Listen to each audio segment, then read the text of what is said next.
Hola, Dios te bendiga. Hoy estamos aquí nuevamente respondiendo a tus preguntas. En el día de hoy quiero responder la pregunta de un amigo que me escribió por los comentarios del canal La Biblia Leída y Explicada, muy asustado, muy preocupado porque él estaba viendo unos videos en internet, escuchando unas enseñanzas donde se le decía que la salvación es solamente para los escogidos de Dios.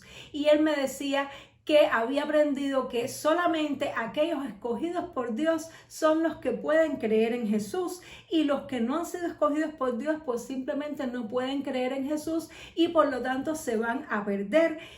Y él estaba muy preocupado porque sentía que le costaba trabajo creer en Jesús, por lo tanto se sentía que era del bando de los que no eran escogidos por Dios y tenía mucho miedo de que si él no podía creer en Jesús, pues entonces se iba a perder porque Dios no lo había escogido. Me escribió con esta preocupación y por eso sentí la necesidad de hacer este video respondiendo a esa pregunta que también puede ser tu pregunta.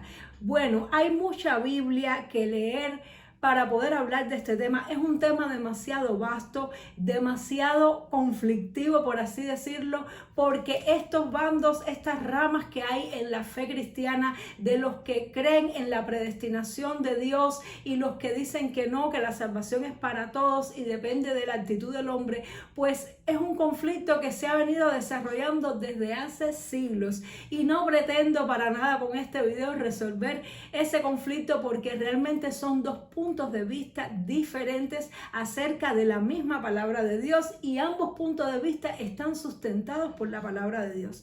Entonces, cuando yo veo esto, ¿qué posición tomo yo? Pues una posición intermedia, porque la Biblia no se contradice, es decir, la Biblia hay que interpretarla en un todo. Y vemos que en el desierto, cuando el Señor Jesús fue atacado por Satanás, precisamente Satanás quería usar un versículo de la Biblia para llevarlo al extremo. Satanás lo puso sobre el pináculo del templo y le dijo: lánzate, porque escrito está, a los ángeles mandaré a que te sostengan para que tu pie no tropiece en piedra. Y Jesús le dijo: sí, pero también escrito está, no tentarás al Señor tu Dios.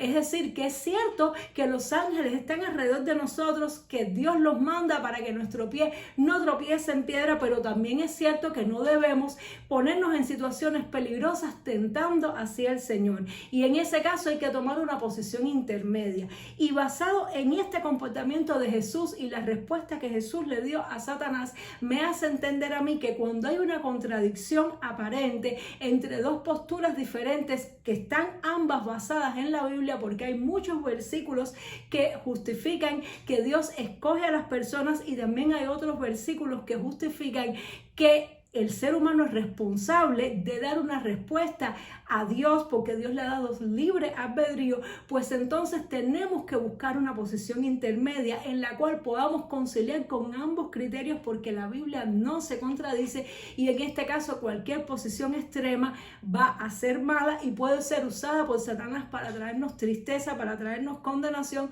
como le trajo a esta persona. Entonces hoy voy a basarme, para no hacer tan extenso la respuesta, voy a basarme en dos pasajes bíblicos solamente, buscando precisamente este punto medio para que podamos entender que sí, Dios escoge a las personas, pero también hay una respuesta que el ser humano debe dar. Y vamos a comenzar leyendo este versículo que está en el libro del Evangelio según San Juan, capítulo 6, verso 37. Vamos a leerlo. Dice así, palabras del Señor Jesús: todo lo que el Padre me da vendrá a mí, y al que a mí viene no le echo fuera.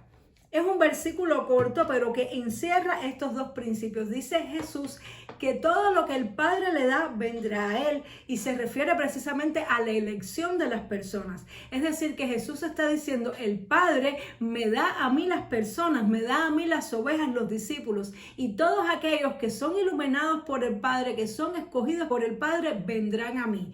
Es decir, van a interesarse en mí, van a buscarme a mí. Y también luego Jesús dice: y al que a mí viene, yo no le echo fuera. Entonces, ¿cómo responde este versículo la pregunta de esta persona que estaba tan asustada? El hecho solamente que tengamos intenciones de ir a Jesús, el hecho que tengamos deseo de ser salvos, nos preocupemos solamente por la salvación, significa que el Padre ya nos ha tocado el corazón, significa que tú y yo ya somos escogidos de Dios, porque la persona que no es escogida por Dios, la persona que el Padre no le pone un sentir en el corazón, simplemente no quiere nada con Jesús, desprecia a Jesús, se burla de Jesús, se burla de las cosas de Dios, no tiene nada que ver ni quiere saber nada de Dios. Es decir, que la persona que tiene una actitud completamente arrogante y burlona y de rechazo hacia Jesús es una persona que todavía Dios no le ha tocado con su favor,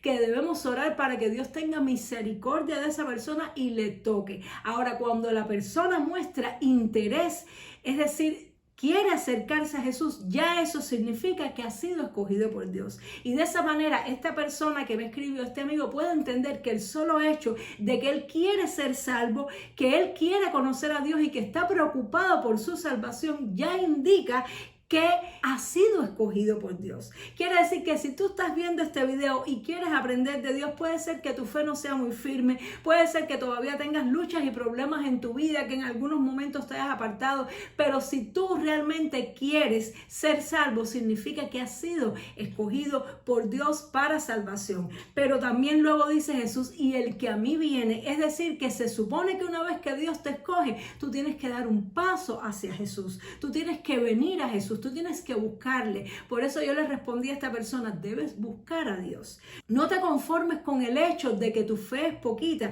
Si sabes que tu fe es poquita, pídele al Señor que aumente tu fe, como lo hicieron algunas personas cuando Jesús caminaba por la tierra. Me recuerdo ahora la historia de aquel hombre que le trajo su hijo lunático a Jesús y el Señor le preguntó que si tenía fe que para que el niño se salvara, y él le dijo, Señor, yo creo, pero ayuda a mi incredulidad. Es decir, él le pidió a Jesús, ayúdame a creer más en ti, pero el hecho de que tú hayas sido tocado por Dios significa que ya eres escogido, pero tienes que dar un paso. Se supone que tú aceptes ese llamado, se supone que tú te quieras acercar a Jesús, y cuando tú te acercas a Jesús, Él dice, y el que viene a mí, yo no le echo fuera. Quiere decir que el hecho de que tú te estés acercando a Jesús ya significa que Dios te escogió, y si tú te acercas a Él con un corazón arrepentido, con un corazón humillado, Él no te va a echar fuera. No importa los pecados que hayas cometido, no importa si eres la primera persona creyente en tu familia, Dios es muy amoroso y muy misericordioso.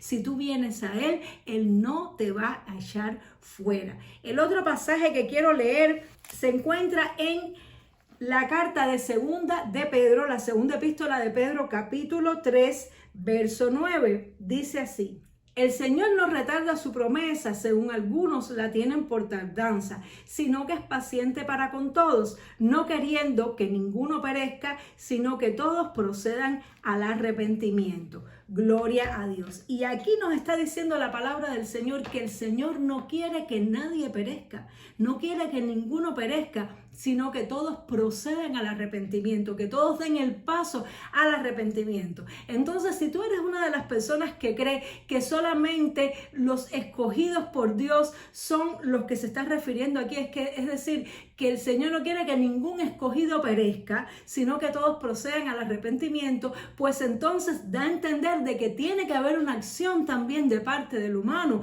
porque si Él no quiere que ningún escogido perezca, significa que los escogidos pueden perecer. Por lo tanto, está esperando que esos escogidos procedan al arrepentimiento. Y si está hablando de todas las personas, porque si tú crees que los escogidos de ninguna manera pueden perecer, pues entonces también está diciendo que Dios no quiere que ninguna persona se pierda. Por lo tanto, aunque sabemos que hay personas que Dios tiene una gracia especial que se les revela en un sueño, en una visión que le toca el corazón, y a otras Dios no le hace la misma gracia, Él sabe por qué lo hace. Dice Pablo que no podemos juzgar nosotros a Dios, que Él es el alfarero, Él sabe para qué usa cada vasija. Sin embargo, sí podemos confiar de que Dios es bueno, que Dios está teniendo paciencia, porque Él no quiere en su corazón que ninguna persona se pierda. Es decir, Él no quiere que tú te pierdas. Él quiere que tú procedas al arrepentimiento. Así que no te preocupes tanto por pensar si eres escogido o no eres escogido por Dios. Vuelvo y repito, el hecho de que estés preocupado o preocupada por tu salvación significa que ya eres escogido de Dios, pero Él no quiere que tú perezcas. Él quiere que tú procedas al arrepentimiento. Quiere decir que tienes que dar un paso adelante, tienes que dar un paso al frente y seguir a Jesús. Espero que esta respuesta haya contestado la pregunta de todos aquellos que están preocupados si son o no son escogidos de Dios, que tengan paciencia, que tengan fe y que se preocupen de responder al llamado de Dios. Una ilustración quiero dar para terminar. La Biblia nos dice que nosotros somos la novia de Cristo y que cuando estemos con Él para siempre van a ser las bodas del Cordero. Cuando dos personas se van a casar, el novio, el hombre en este caso, escoge a la muchacha, pero la muchacha tiene que aceptar la elección. Quiere decir que Dios nos escoge, pero es responsabilidad nuestra decirle que sí a Dios, aceptar y dar el paso hacia Dios. Y si venimos a Él no nos echará fuera. Quiero orar por ti para que Dios quite toda duda de tu corazón, toda preocupación y que más bien te enfoques en crecer cada día, en leer su palabra, en orar. Padre, te damos gracias por esta palabra que tú nos has dado en este día, Señor. Gracias porque tú nos has respondido a esta preocupación, Señor, que muchas personas pueden tener. Yo te pido por la persona que me mira, que me escucha, Dios mío, que tú le quites toda duda de su corazón y que si tiene incredulidad, Señor, tú eches fuera ese espíritu de incredulidad en el nombre poderoso de Jesús. Tú le hagas libre de toda duda, de toda incredulidad, de toda preocupación y pongas tu paz en su corazón. En el nombre poderoso de Jesús. Amén y amén. Dios te bendiga mucho. Espero que hayas aprendido. Si no te has suscrito al canal, te invito a que lo hagas y sigue conmigo estudiando cada día la palabra de Dios. Chao.